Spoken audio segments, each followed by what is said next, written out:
सब सुन रहल छी RMP स्टूडियो के शानदार प्रस्तुति।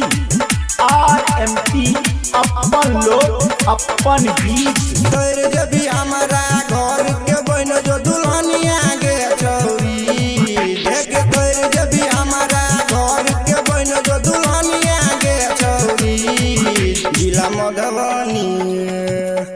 जिला मधुबनी के ओढ़ले ओढ़निया गे छौरी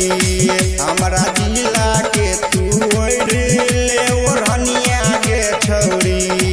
देख तोर जबी हमारा घर के बन जो दुल्हनिया गे छौरी देख तोर जबी हमारा घर के बन जो दुल्हनिया गे छौरी जिला मधुबनी के ओढ़ले ओढ़निया गे छौरी हमारा जिला के तू ओढ़ले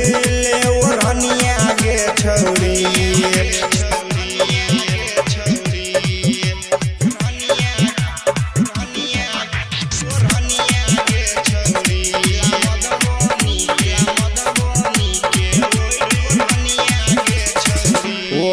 जे ओढ़निया छौरी मारे लगभी लाइट गे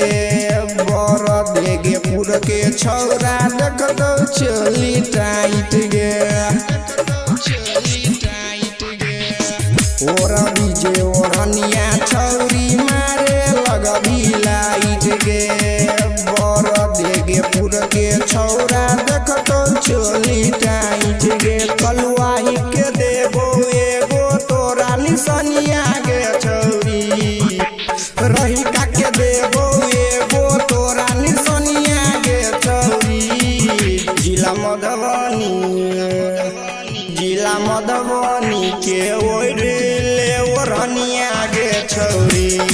हमारा जिला के तू ओढ़ले ओढ़निया गे छौरी।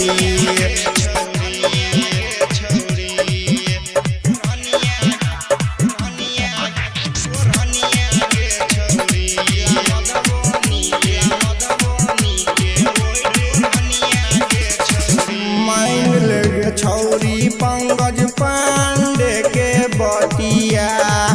मन विजय बतिया रहे तो पूरा पकिया मांग लगे छौरी पंकज पांडे के बतिया मन विजय बतिया रहे तो पूरा पकिया रघुनाथ नामे क दे अपन जवनिया गे छौरी रघुनाथ नामे क दे अपन जवनिया गे छौरी जिला मधुबनी के ओढ़ले ओढ़निया गे छौरी हमारा जिला के तू ओढ़ले ओढ़निया गे छौरी।